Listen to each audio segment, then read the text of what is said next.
सो हमने क्या देखा कि सपोज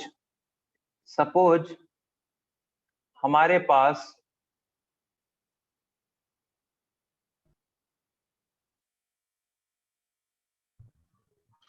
यहाँ पे एक टरबाइन था, एक हमारे पास टरबाइन है, सपोज ये टरबाइन है, या हमारे पास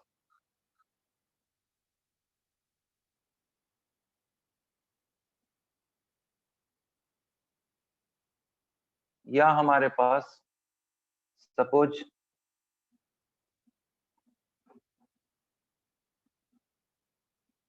हमारे पास एक कंप्रेसर है, यहाँ पे एग्जिट है कंप्रेसर, या हमारे पास एक हीट एक्सचेंजर है। Heat exchanger is a device where only the transfer of heat from one fluid to another fluid takes place, कोई वर्क डन नहीं होता है। सो ये heat exchanger simply heat exchange करता है एक फ्लूइड मीडियम से दूसरे फ्लूइड मीडियम में, कोई वर्क नहीं होता है, ये हीट एक्सचेंजर हुआ। तो तीनों क्या डिवाइस है, यहाँ पर से हो रहा है, देखिए यहाँ पे अगर आप देखते हैं तो फ्लूइड इन, यहां से फ्लूइड आउट, यहां से फ्लूइड इन, और यहां से फ्लूइड आउट, यहां से फ्लूइड इन, यहां से फ्लूइड आउट। एक्चुअली एक और फ्लूइड होता है, यहां से सपोज एक और फ्लूइड इन करा सकते हैं, उससे कोई फर्क नहीं पड़ता, हमने बस 2 जगह दिखाया, इसके अलावा और जितना हो जाए। हम इसको क्या करेंगे, पहले बाउंड्री हम लोग डिसाइड करेंगे। This is the control volume, यहाँ पे भी कंट्रोल वॉल्यूम हो गया, यहाँ पे भी कंट्रोल वॉल्यूम हो गया, यहाँ पे भी कंट्रोल वॉल्यूम, तीनों में। चूंकि ये ओपन सिस्टम है, therefore we will take it as a control volume and boundary will be called as control surface। तो इस केसेस में है, जो अगर टरबाइन के केस में, जो टरबाइन का केस में हम दिखाएंगे, जो टरबाइन का केसेस में होगा, ठीक है, इस केसेस में, या फिर हम अगर इस केसेस में बात करें, बहुत लंबा है, जगह कम हो जाएगा, हम ऐसा करते हैं, चलो पहले वर्क डन लिख लेते हैं। वर्क डन जो पूरा था, वर्क डन हमने कितना निकाला था, एक तो एंट्रेंस के द्वारा, एंट्रेंस फ्लो या एंट्री फ्लो हम लिख देते हैं तो ज्यादा बेहतर है। एंट्री फ्लो के साथ देखो फ्लूइड एंटर कर रहा है, उसके साथ फ्लूइड एंटर कर रहा है, प्लस सिस्टम के द्वारा वर्क डन जो किया गया है, work done by the control volume. यहाँ पे अगर शाफ्ट जुड़ा हुआ है, इसमें कोई शाफ्ट जुड़ा हुआ नहीं रहता है, प्लस एग्जिट, फ्लूइड एग्जिट हो गया तो एग्जिट फ्लो। यही 3 काइंड ऑफ एनर्जी आपको वर्क मिला। इस केसेस में अगर कंट्रोल वॉल्यूम को देखा जाए तो कंट्रोल वॉल्यूम में एक स्पेशल अटेंशन हम लोग देखेंगे, ये जो कंट्रोल वॉल्यूम है वो टरबाइन के केसेस में क्या आता है, पॉजिटिव, ये इस कंप्रेसर के केसेस में निगेटिव, और इस केसेस में चूंकि no work done, therefore zero. मतलब ये कंट्रोल वॉल्यूम पॉजिटिव भी हो सकता है, निगेटिव भी हो सकता है और जीरो भी हो सकता है। वेयर एज एंट्री फ्लो हर हाल में कितना होगा, P1 V1, exit flow P2 V2, यहाँ पे P1 V1, P2 V2, P1 V1, P2 V2। और अगर हीट ट्रांसफर हो सकता है और नहीं भी हो सकता, हम हीट ट्रांसफर की बात नहीं कर रहे, मतलब ओपन सिस्टम में यही टोटल वर्क का कॉम्बिनेशन का पॉसिबल है, इसके अलावा और कोई पॉसिबिलिटी नहीं। रिमेंबर, चाहे जितना पढ़ लो अप्लाइड थर्मोडायनेमिक्स, इतना ही पॉसिबिलिटी है, या तो यहाँ पे वर्क डन होगा, या यहाँ पे फ्लो होगा, यहाँ पे फ्लो होगा, यहाँ पे, इसके अलावा यार संभव ही नहीं है, इसके अलावा कभी नहीं मिलेगा, कभी भी कोई एनर्जी नहीं मिलेगा, भूल जाओ। तो 3 ही टाइप का वर्क आपको मिलेगा। अब ये जो वर्क मिला था, अगर आप लिखना चाहते हैं तो कितना हो जाएगा, एंट्री फ्लो हो रहा है तो work done on the system, sorry पिछला बार हमने ऑन द सिस्टम को प्लस ले लिया था क्या, देख लेना, work done on the system, entry flow क्या होता है, माइनस P1 V1, हमें लग रहा है पिछला बार हमने उल्टा लिख दिया था। वर्क डन कंट्रोल वॉल्यूम देख लेना, प्लस या माइनस जो भी लिखा था, P2V2, क्योंकि एक मिनट, एग्जिट एंट्री पे, हाँ एग्जिट फ्लो में एंट्री होता है, एग्जिट फ्लो में हमें पॉजिटिव लेते हैं, पिछला बार हमने शायद निगेटिव अभी बोल दिया था फ्लो में कुछ। चलो ये हमारा एक्सप्रेशन हो गया, माइनस P1V1, ये हमारा एक्सप्रेशन आ गया। वर्क डन इतना ही मिलेगा, कुछ नहीं मिलेगा। अब हम आ जाते हैं कौन सा, एनर्जी जो कंजर्वेशन लगाए थे, क्या लगाए थे, input is equal to output. Input क्या था बताइए, हाफ m C1 का स्क्वायर प्लस m डॉट लिख देते हैं g Z1 प्लस, एक मिनट कोई आवाज आ रहा है, हम सारे पार्टिसिपेंट को म्यूट कर देते हैं, कहीं से आवाज आ रहा है। हाँ, अब आवाज आना बंद हो गया। तो mg Z1 प्लस क्या था, internal energy plus Q, that is out कितना हो रहा था, हमें ध्यान होगा तो हमने ये बाउंड्री में क्या माना था, एंट्री Q और एग्जिट W, तो ये Q एग्जिट कितना हो जाएगा, हाफ m डॉट C2 का square plus m dot G Z2 plus U2 plus work done. हमने वर्क डन को डिफाइन नहीं किया था, हमने यही इन जनरल ओपन सिस्टम में सिर्फ यही वर्क डन होगा। जैसे ही ये आएगा तो हम क्या करेंगे, इस वर्क डन के जगह हम क्या खोस देंगे, इस वर्क डन के जगह हम खोस देंगे, कुछ टांग दो इसमें, खोस दो, क्या खोस दोगे, माइनस P1V1। एक स्टेप लिख देना, हम चूंकि उसको लिखने के डर से हमने जगह कम होने के कारण हमने इसको खोस दे रहे हैं, पर तुम जो नोट्स बनाना उस पे एक स्टेप लिखना, P2V2 लिखेंगे, इसको P2V2, इसको हम लोग क्या लिखेंगे, W P1V1 और P2V2। अब इसको हम जैसे ही रीअरेंज करेंगे, जैसे ही हम इसको रीअरेंज करेंगे तो ये जो P1V1 है इधर आ जाएगा, तो कितना आ जाएगा, हाफ m डॉट C1 का square plus m dot GZ1 plus U1 plus P1V1 plus Q equal to half m dot C2 का square plus m dot GZ2 plus U2 plus P2V2 and plus work done by the control volume, work done by control volume, work done bye. अब हम question ये कर रहे हैं कि ये जो W था, ये जो W था, ये जो W था, ये जो W है और ये जो W है, दोनों अलग अलग है। अब आपको बात समझ में आया, हाँ या ना, हाँ या ना। हमने जो एक कंट्रोल वॉल्यूम लिया था उसमें एंट्रीज पे दिखाए थे और एग्जिट पे दिखाए थे, और इस पे कंट्रोल W किए थे और ये Q करवाया था। यानी ये जो W है और ये जो W है, बोथ आर डिफरेंट। हाउ, क्योंकि ये जो W है उसका एक छोटा सा पार्ट WC भी है, इस W में ये भी ऐड है, ये भी ऐड है और ये भी ऐड है, मतलब ये W का 3 कंपोनेंट है, entry flow work, exit flow work and work done by the control volume. ये आपको समझना था, ये आपको समझना था, ये आपको समझना था, ये आपको समझना था। आई होप कि अब आप लोग अप्रिशिएट करोगे इस बात को, इस बात को अब आप अप्रिशिएट कर रहे होंगे।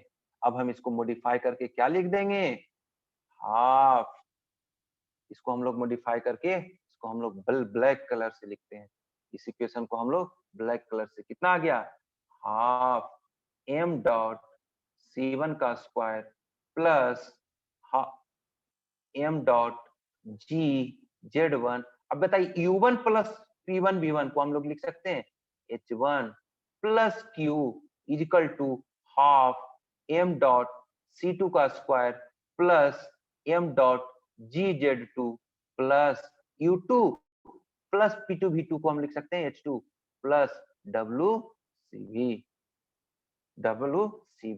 अब देखिए दोनों तरफ सब एक्स्ट्रा एक्स्ट्रा m डॉट लिख रहा है, तो थोड़ा सा और हम इसको कर लेंगे। यहाँ तक लिखिए प्लीज, यहाँ तक लिखिए सारे लोग, यहाँ तक किसी को दिक्कत है या नहीं। This is called as steady flow energy equation. हालांकि एक और टर्म हम मास से भागा दे देंगे। यहाँ तक किसी को दिक्कत बताइए, इसका यूनिट क्या होगा, हाफ mCv स्क्वायर, यानी जूल पर सेकेंड है या नहीं, इसका भी जूल पर सेकेंड, इसका भी इंथाल्पी क्या हो जाएगा, टोटल इंथाल्पी है, rate of enthalpy, therefore joule per second, ये भी जूल पर सेकेंड, ये भी जूल पर सेकेंड, क्योंकि यूनिट हमेशा सेम रहना चाहिए। अब वो क्यू का यूनिट नहीं कंफ्यूजन है, तो बाकी के दूसरा जो क्लियर है, जैसे mgz1, इसका क्या होता है, mgz क्या होगा, जूल, अब रेट है per second, therefore joule per second, watt, यानी सबका यूनिट क्या होना चाहिए, वाट वाट वाट। यहां तक लिख लीजिए प्लीज, यहां तक किसी को डाउट है तो पूछा जाए, वरना इस पे लिखिए, इसको लिखिए, उसके बाद हम एक लिखा देंगे, इसके बाद हम लिख लीजिए, इसको हम पूरे स्क्रीन को मिटा देंगे, क्योंकि उससे रब करने से बड़ा वो दिक्कत होता है। हो गया, लिख लिए, आई होप सब लोगों ने लिख लिया होगा। अब इसको ध्यान रखिएगा, हम इसको मिटा रहे हैं, आप लोग सबको लिखना चाहिए, ये ध्यान हो गया, हाफ m डॉट c1 का square mgz1 plus h1 plus q, ये हो गया। चलिए ऊपर का मिटा करके, इन मिटाने में हमको बहुत टाइम लग जाएगा, न्यू कर लेते हैं, कर ले न्यू, चलो 1 मिनट देते हैं, आप लोग लिख लीजिए, फिर हम इसको मिटाते हैं।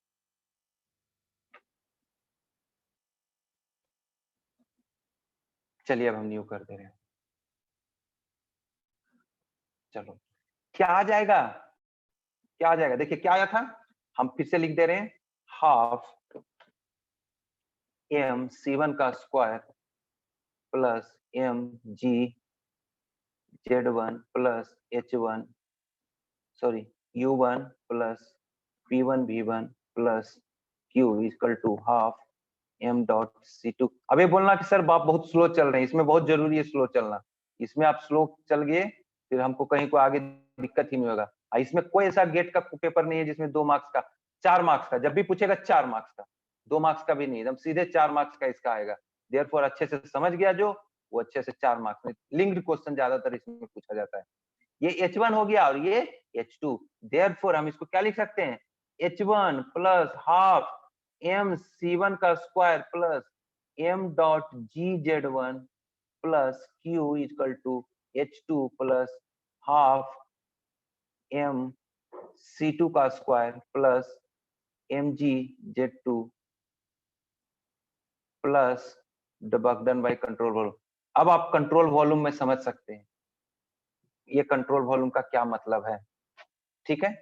अब अगर दोनों तरफ हम मास m डॉट से डिवाइड कर देते हैं, दोनों तरफ हम क्या कर देते हैं, m डॉट से डिवाइड, तो कितना में कन्वर्ट हो जाएगा, वो जो कन्वर्ट होगा दैट इज द, कितना हो जाएगा, h1, क्या हो रहा है, ये वाट है, और ये क्या हो गया, देखो ऊपर में क्या है, जूल पर सेकेंड, और नीचे हमने क्या डिवाइड कर दिया, केजी पर सेकेंड, तो ये क्या हो जाएगा, जूल पर केजी, यानी h1 upon m1 small h1 आ गया ना, जूल पर KG, plus half c1 square plus gz1 plus q। अब देखना तुम्हें वाला अक्सर अब q रख रहे हैं, चलिए हम छोटा q कर देते हैं, अब तो सही रहेगा। ये q क्या कह रहा है, जूल पर केजी, ये ध्यान रखना, उसे नहीं, इस चीज से पता चल जाएगा इसका, is equal to h2 plus c2 का square by 2 plus gz2 plus, इसका यूनिट क्या है, work done by control volume, joule पर KG. It is called as, this is, इसको आप लिख सकते हैं, it is, this is क्या है, this is the first law of thermodynamics for open system with steady flow, with steady flow, with steady flow, with steady flow। Please note it down, please note it down, यहाँ तक आप पहुंच जाइए, यहाँ तक में अगर किसी को डाउट है तो अब पूछा जाए। I have steady flow energy equation, हाँ बोला जाए सर, ये केजी पर सेकंड समझ में नहीं आया, ये डिवाइड जो किए हैं, ये हमने yes, यूनिट की बात किया है, ये यूनिट हमने बात किया, ये जो है ना, ये सर तो देखो मास है, तो यहाँ तक पहुंच गए ना, एक कलर हाँ चेंज कर देते, यहाँ तक पहुंच गए, यस सर। अब हम क्या किए हैं ना, इसका यूनिट क्या है बताओ, इसका यूनिट क्या है, जूल पर सेकंड, ये यूनिट क्या है, जूल पर सेकेंड। हम दोनों साइड में मास फ्लो रेट से डिवाइड कर सकते हैं, कर सकते हैं, मास फ्लो रेट, यस तो सर, अब क्लियर हो गया सर, जूल पर सेकेंड, और इसका हमने मास पर सेकेंड कर दिया, तो क्या हो जाएगा, जूल पर केजी हो जाएगा ना, सर ये सिर्फ मास है, ये नहीं समझ में आया था सर, मास ये सब, अब समझ गए, यस सर। आप समझ गए ना? कोई दिक्कत? चलो ठीक है, नो कोई सर, दिक्कत नो नहीं। सर। आपको जो डाउट है पूछ सकते हैं, नो प्रॉब्लम। इसीलिए तो हम हैं यहाँ पे। अभी जो भी कुछ भी डाउट है, ये मत समझना कि हमें इतना छोटा डाउट हम कैसे पूछें। ऐसा कोई छोटा-वोटा डाउट नहीं होता है। डाउट है तो है। अब हम इसको इस लाइन को मिटा रहे हैं। यहाँ तक ये स्टेडी फ्लो एनर्जी इक्वेशन हो गया। I hope all of you have understood. यहाँ तक में डेरिवेशन में किसी को डाउट है तो बताइए। This is also called as steady flow energy equation. अब आप डेरिवेशन सीख गए। अब ये डेरिवेशन इसलिए इंपॉर्टेंट था क्योंकि इसका टर्मिनोलॉजी को समझना बहुत जरूरी था। अब आपको हमको देखना, हमको कहीं कोई दिक्कत नहीं होगा, किसी भी न्यूमेरिकल में कहीं हमको दिक्कत ही नहीं होगा, क्योंकि उस समय फिर हमको एक्सप्लेन करना होता है। अब हम चूंकि अभी हम इतने अच्छे से समझा दिए, अगर ये समझे हो तो, अगर आप नहीं समझे तो वहां पे भी दिक्कत होगा। अब हम आते हैं, अगर समझ गए हैं तो स्पेशल केसेस। अब यहाँ से आपको हम चेक करेंगे कि कितना आपने समझा है स्पेशल केसेस।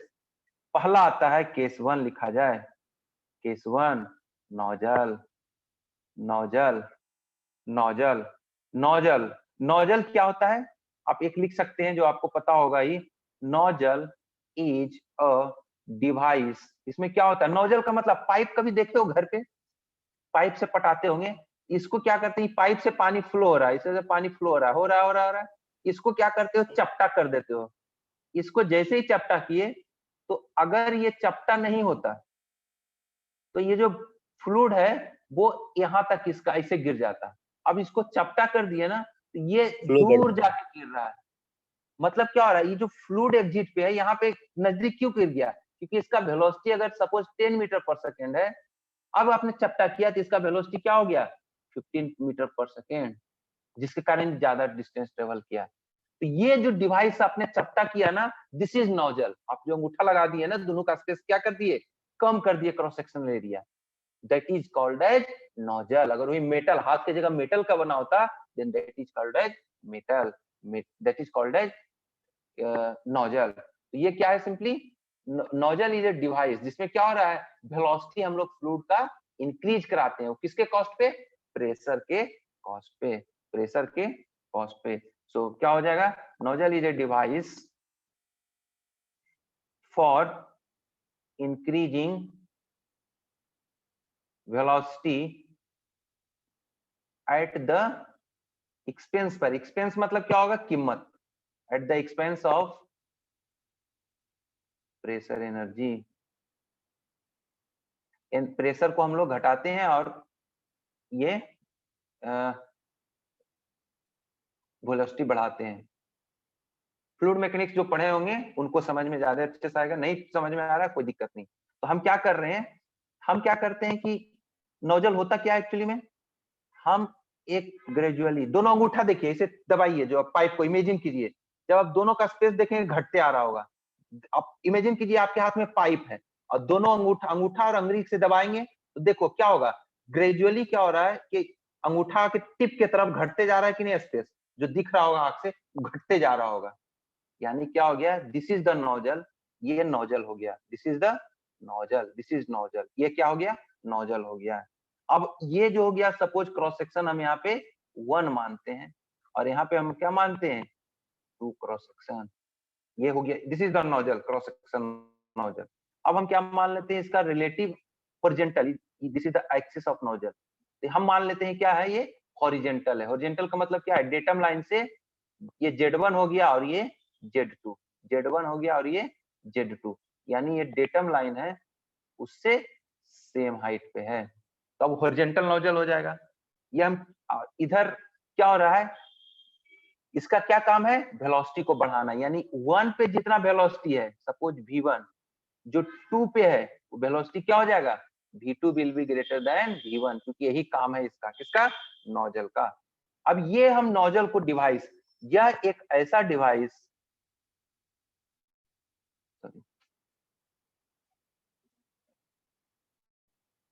ये नोजल है, इसमें फ्लूइड यहाँ पे एंटर कर रहा है, एग्जिट कर रहा है। बताओ थर्मोडायनेमिक एनालिसिस करना है तो कैसे करेंगे? पहले सिस्टम सिलेक्ट करेंगे। बताइए ये क्लोज सिस्टम होगा क्या या ओपन सिस्टम? दो ही है ये आपके पास। क्लोज सिस्टम ये नहीं होगा, क्यों? क्योंकि इसमें ओपन सिस्टम कर रहा है, ओपन है। अब जैसे ही ओपन सिस्टम हुआ तो आपको सीधे बाउंड्री खींचना है, बाउंड्री खींचना है। अब बताओ ये जैसे ही बाउंड्री आप खींचोगे, जैसे ही बाउंड्री खींचोगे यही होगा बाउंड्री। बाउंड्री जैसे खींचना चाहेंगे तो आपको बाउंड्री क्या होगा, यही, this is called as control surface. आपने जैसे ही कंट्रोल सरफेस बना दिया, यहाँ पे अगर हम बनाना चाहें, हम उसको छोटा छोटा बना रहे हैं, this will be the control surface. हो गया कंट्रोल सरफेस पे। अब हमको इसको एनालिसिस करने के लिए, अगर स्टेडी फ्लो हो रहा है, मान लेंगे स्टेडी फ्लो हो रहा है, तो बताइए फर्स्ट लॉ ऑफ थर्मोडायनेमिक्स लगाएंगे, या तो शुरू से लगाओ, या first law of thermodynamics for open system under steady flow क्या देता है, स्टेडी फ्लो एनर्जी इक्वेशन। तो जैसे ही हम इसको एनालिसिस करने जाएंगे, हम सीधे क्या लगा देंगे, steady flow energy equation, steady flow energy equation. और नोजल में कोई भी वर्कडन नहीं होता है, ये ध्यान देना, नोजल में हम कोई वर्कडन नहीं होता है। अब हम क्या मान रहे हैं यहाँ पे कि ये इंसुलेटेड नोजल है। सपोज हम मान लेते हैं इंसुलेटेड नोजल है। देखो हम बड़ा करके बता रहे हैं, जो हम ड्रॉ किए हैं वो हमने ये ड्रॉ किया है, यही चीज हमने ड्रॉ किया है। एक इंसुलेटेड है नोजल है, ये एक इंसुलेटेड नोजल है, यहाँ से एंट्रेंस हो रहा है, इसको हमने 1 माना है, इसको 2 माना है, ये 2 हो गया और ये 1 हो गया।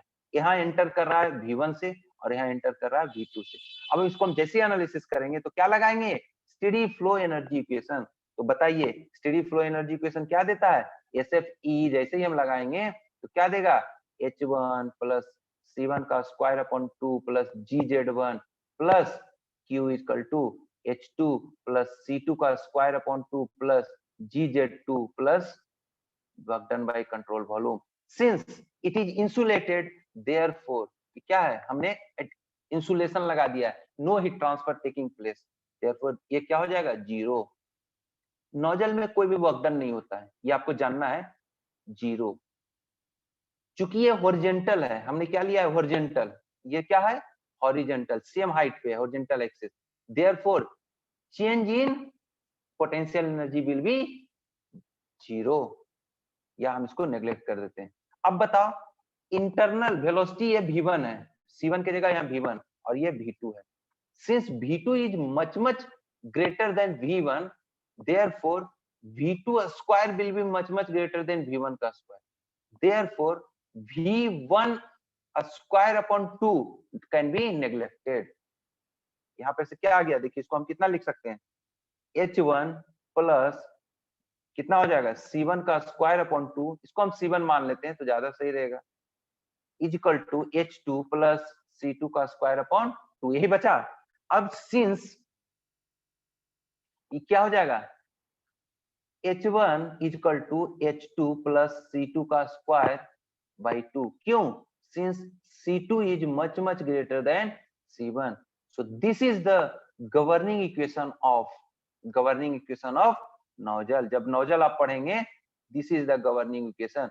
जो थर्ड ईयर के स्टूडेंट अप्लाइड थर्मोडायनेमिक्स पढ़े हैं, उसमें देखिए ये अपने नोजल के केसेस में इस तरह का इक्वेशन हमने पढ़ा था।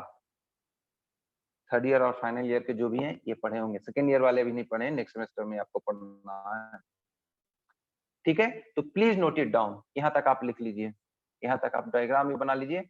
हम जो जरूरत नहीं है वो हम मिटा दे रहे हैं, डायग्राम का जरूरत नहीं है, जो छोटा वाला डायग्राम है वही जरूरत है।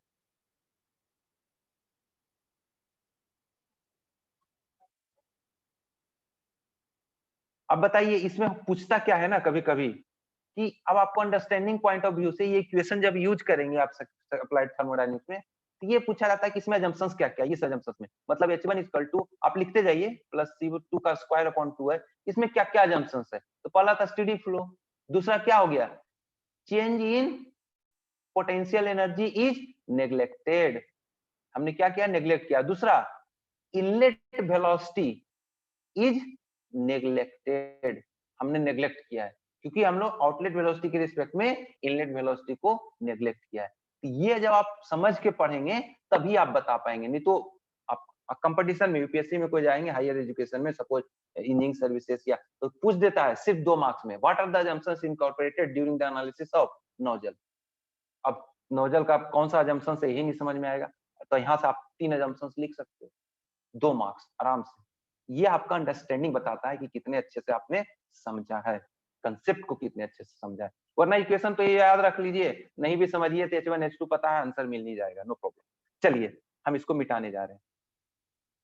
आप प्लीज दोनों थोड़ा सा कोऑपरेटिव कीजिएगा, लिखते भी जाइएगा और थोड़ा सा माइंड भी चलाते जाइएगा। क्योंकि हम जब लिखते हैं तो हमारा लिखना हुआ स्लो हो जाता है। चलिए हम अब नेक्स्ट जाएं। नेक्स्ट हम जा रहे हैं दूसरा एप्लीकेशन, हम मिटाने जा रहे हैं, हम मिटा रहे हैं। चलिए हम मिटा रहे हैं। नेक्स्ट केस आ जाता है, नेक्स्ट केस आ जाता है, कौन सा है? केस 2। केस 2 में हम लेते हैं टरबाइन। केस 2 में हम लेते हैं टरबाइन। टरबाइन क्या कहता है? यह एक ऐसा टरबाइन है जिसमें टरबाइन में क्या होता है, यहाँ पर से हाई प्रेशर फ्लूइड एंटर करता है और यहाँ से हाई फ्लूइड प्रेशर एग्जिट करता है और यहाँ पे सॉफ्ट वर्क मुझे मिलता है। तो अगेन इसका एनालिसिस करना है, तो फिर आइडेंटिफाई करेंगे क्या ये क्लोज सिस्टम है या ओपन सिस्टम। तो नहीं, हमने चूंकि फ्लूइड एंटर कर रहा है, therefore this will be the open system. जैसे ही ओपन सिस्टम आया तो हम क्या बताएंगे? Control surface. ये क्या हो जाएगा? Control surface. और ये क्या हो जाएगा? Control volume. यहाँ पे क्या है? Control volume, turbine. अब हम दो लोकेशन ले लेंगे, यहाँ पे एंट्री कर रहा है तो इसका लोकेशन 1 और यहाँ पे एग्जिट हो रहा है तो ये लोकेशन क्या हो जाएगा? 2। लोकेशन 1 और लोकेशन 2 हम मान लेते हैं क्या? ये हॉरिजॉन्टल है, therefore Z1 will be equal to Z2। ये देखना हर एक थर्मोडायनेमिक्स में Z1 इक्वल टू Z2 मान लेते हैं, Z1 इक्वल टू Z2 मान लिए। इस केसेस में अब हम क्या एनालिसिस होगा? कौन हमारे पास इक्वेशन है? वही है स्टेडी फ्लो एनर्जी इक्वेशन। फिर से लिखिए, देखिए याद हो जाएगा। H1 प्लस C1 का square plus GZ1 plus Q equal to H2 plus C2 का square upon 2 plus GZ2 plus work done by control volume. लिखना नहीं भूलिएगा। अब बताइए इसमें क्या क्या अजम्पशंस हम मान रहे हैं? पहला तो है हॉरिजॉन्टल, ये दोनों क्या होगा? कैंसिल हो जाएगा, GZ1 GZ2। ये आइडियाबेटिक है, therefore this will be the 0। हम क्या रखते हैं? आइडियाबेटिक रखते हैं, टरबाइन को आइडियाबेटिक हम बोलते हैं। आइडियाबेटिक मतलब कोई हीट लॉसेस हम नहीं मानते। अगर कोई हीट लॉसेस नहीं है, इसका मतलब क्या है? अगर इंसुलेटेड है, परफेक्टली इंसुलेटेड है, मतलब कोई हीट नहीं होगा, मतलब ये नो हीट ट्रांसफर। लेकिन work done by the control volume होगा।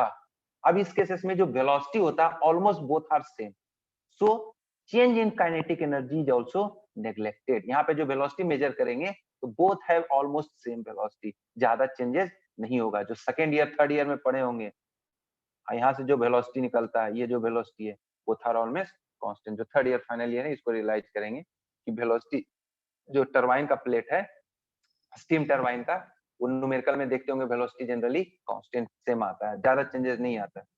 So that is the neglect. इससे क्या हो रहा है? आप पढ़े होंगे ना, कौन सा इंपल्स टरबाइन? इंपल्स टरबाइन में क्या होता है? यहाँ जो इंटेंस वेलोसिटी होता है, यही वेलोसिटी लॉसेस 0 मानते हैं। मतलब जिस वेलोसिटी से एंटर कर रहा है उसी वेलोसिटी से एग्जिट हो रहा है, देयरफॉर चेंज इन वेलोसिटी क्या हो जाएगा? 0 हो जाएगा।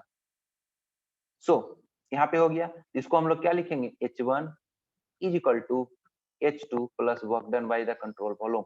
अब बताइए ये जो work done by control volume, क्या यही सॉफ्ट वर्क है या नहीं? आप बताओ, सॉफ्ट वर्क है या नहीं? सॉफ्ट वर्क है या नहीं? क्यों सॉफ्ट वर्क है? आप कोई बता सकता है? हम बोलेंगे यस, हम सर्च करते हैं कि ये सॉफ्ट वर्क है कि नहीं। कैसे?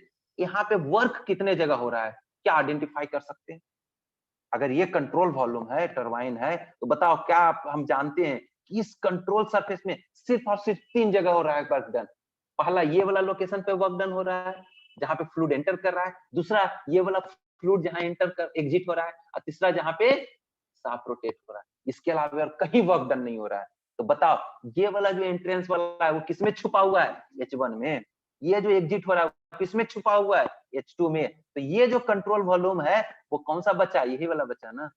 यानी ये जो कंट्रोल वॉल्यूम है वो इसेंशियली सॉफ्ट वर्क है। I agree or not? मेरे इस स्टेटमेंट से सारे लोग जस्टिफाइड हैं या नहीं?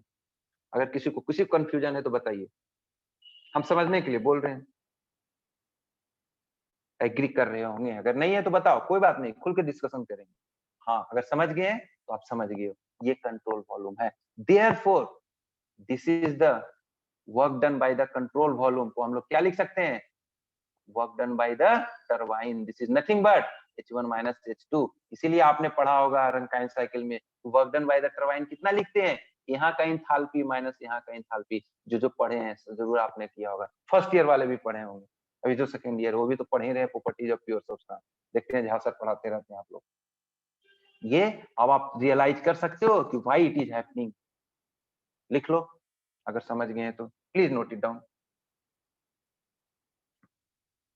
एक लिख लीजिए, लिख लीजिए प्लीज।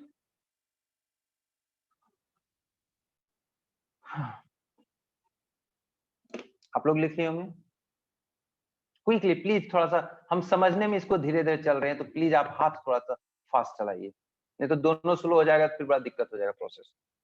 चलिए हम इसको मिटा रहे हैं। केस 3, केस 3 क्या आ जाएगा? कंप्रेसर। अजम्पशन से पिछला बार हम बता सकते हैं ना टरबाइन के केसेस में, स्टेडी फ्लो, फिर क्या होगा? परफेक्टली इंसुलेटेड, फिर क्या हम लिखेंगे? Change in kinetic energy and change in potential energy, both are neglected. ये हम ये assumptions हमने इनकॉर्पोरेट किया था ना, agree or not? Yes, you must be agree, you must be agree, you must be agree. Similarly अगर हम compressor की बात करते हैं, अगर हम कंप्रेसर लेते हैं तो कंप्रेसर के केसेस में क्या आ जाएगा? देखो हम ये कंप्रेसर बनाएंगे, यहाँ पे फ्लूइड एंटर कर रहा है, यहाँ पे भी फ्लूइड एंटर हो रहा है, यहाँ पे सॉफ्ट वर्क हम इसको देना पड़ता है। अब बताइए इसको एनालिसिस करने के लिए हम क्या मानेंगे? इन द सिमिलर फैशन पहले हम लोग कंट्रोल सरफेस लेंगे।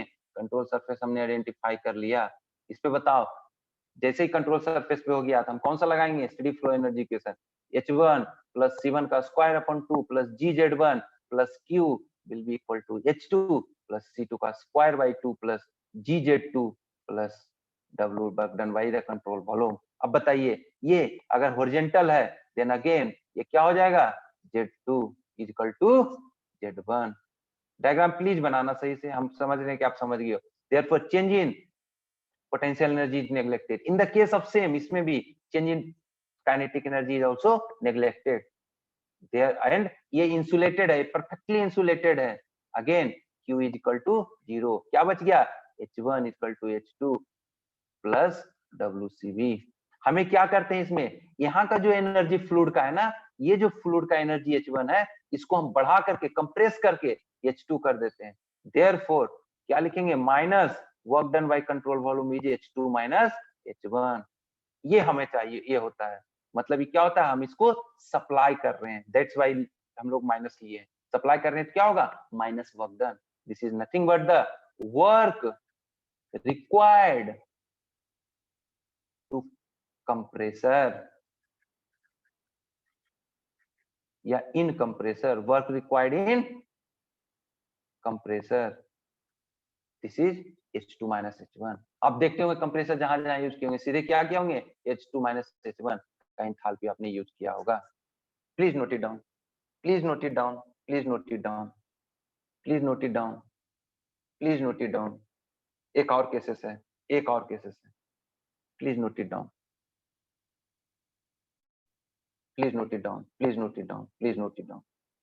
नेक्स्ट आते हैं, नेक्स्ट आते हैं, हो गया होगा सारे लोग। इसमें भी सेम assumptions, कौन कौन सा? Steady flow, change in kinetic energy, potential energy, neglected, perfectly insulated, same है। आप लोग प्लीज नोट बनाते समय दोबारा आप अच्छे से नोट्स कर लो।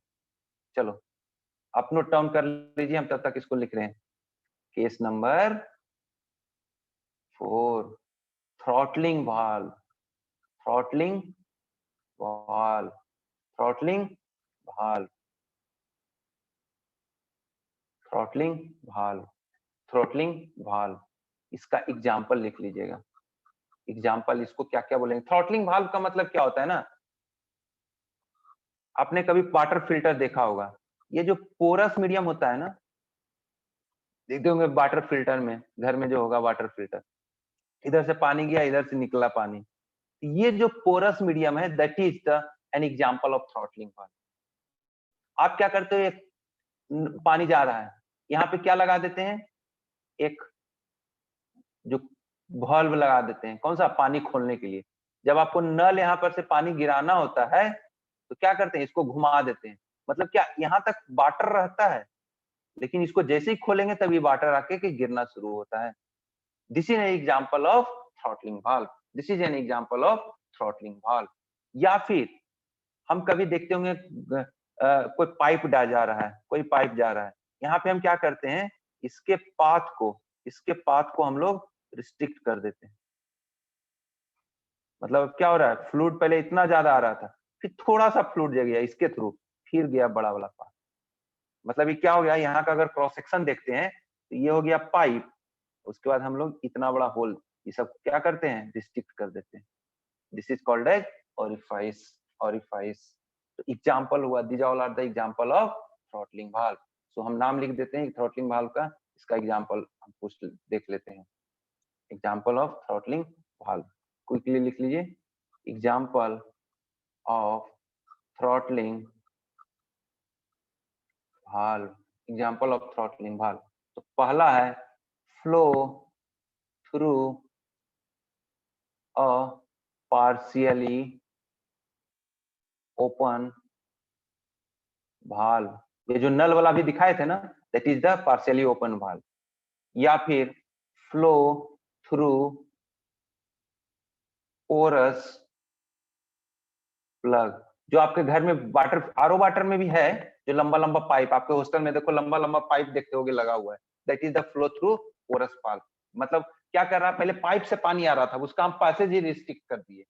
when we restrict the flow of the fluid, path of the flow of fluid, that is called as throttling। क्या हो रहा है, जब हम रिस्ट्रिक्ट कर देते हैं, कम कर देते हैं, पहले ज्यादा लंबा, जैसे देखते हो ना, रैली से बाहर निकलोगे या सिनेमा हॉल से बाहर निकलोगे, जगह छोटा सा गेट बना है वो लंबा सा, अपना जाते रहो, पहले आ रहे भर भर करके, फिर गया छोटा। चाहे सिनेमा हॉल से गेट से बाहर निकलते हैं, एकदम सपोज एकदम सिनेमा हॉल से टूटा, चलो बाहर चलते हैं, बाहर चलते हैं, एकाएक जैसे ही बाहर जाते हैं तो गेट में क्या होता है, थोड़ा सा opening, that is an example of throttling. So flow through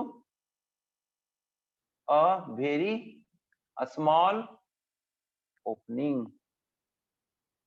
small opening, that is also called as orifice, that is called as orifice, that is called as orifice, that is called as orifice, that। अब ये क्या हो गया, देखो यहाँ पर please parallel में आप लिखते जाना, इसका स्क्रीनशॉट ले लेना, क्योंकि ये हो सकता है कि हम लिखते जब खत्म करेंगे तब तक टाइम अप हो जाएगा, फिर से रिकनेक्ट करना होगा, देखते हैं कितना देर चलता है। अगेन इस केसेस में क्या होता है, इसका करेक्टरिस्टिक कि हम हॉरिजॉन्टल, ये क्या हो गया, इसमें पोरस प्लग है, इधर से फ्लूइड जा रहा है, इधर से जा रहा है, सपोज ये क्या हो गया, पोरस प्लग इसको हम लोग बोलते हैं, ये हो गया Z2। इस केसेस में हम क्या क्या जंक्शंस मानते हैं, no heat transfer, no heat transfer, no heat transfer, उसके बाद नो वर्क ट्रांसफर, ये करेक्टरिस्टिक्स है, नो वर्क ट्रांसफर। उसके बाद ये बहुत ही highly irreversible, highly irreversible process, highly irreversible process, highly irreversible process, ये बहुत ही इरिवर्सिबल, क्यों, क्योंकि पोरस प्लग से गया तो इसमें फ्रिक्शन जुड़ जाता है। सिमिलरली ये जब आप आगे जाओगे, सपोज हम क्या कर लें, H1 प्लस C1 का square by 2 plus GZ1 plus Q will be equal to H2 plus C1 C2 का square by 2 plus GZ2 plus work done by the control volume. कोई वर्क डन नहीं है, zero, कोई heat transfer नहीं, zero. Change अगर horizontal है तो क्या हो जाएगा, ये चेंज इन काइनेटिक एनर्जी भी इसमें नहीं होता है। मतलब इस केसेस में क्या होगा, H1 will be equal to H2। So this is the essentially क्या हो गया, आइसेंथाल्पिक, आइसेंथाल्पिक। प्लीज टेक ए स्क्रीनशॉट, आइसेंथाल्पिक, इतना तक का स्क्रीनशॉट ले लीजिए प्लीज, यही हमें बताना था। यहाँ तक स्क्रीनशॉट ले लीजिए, क्योंकि अब 1 मिनट से कम है, आपका डिस्कनेक्ट हो जाएगा, फिर से लिखना पड़ेगा। समझ गए ना इसमें, इस केसेस में क्या हमें मिल रहा है, C1 is always greater than equal to C2। So please take a screenshot and reconnect. Please reconnect.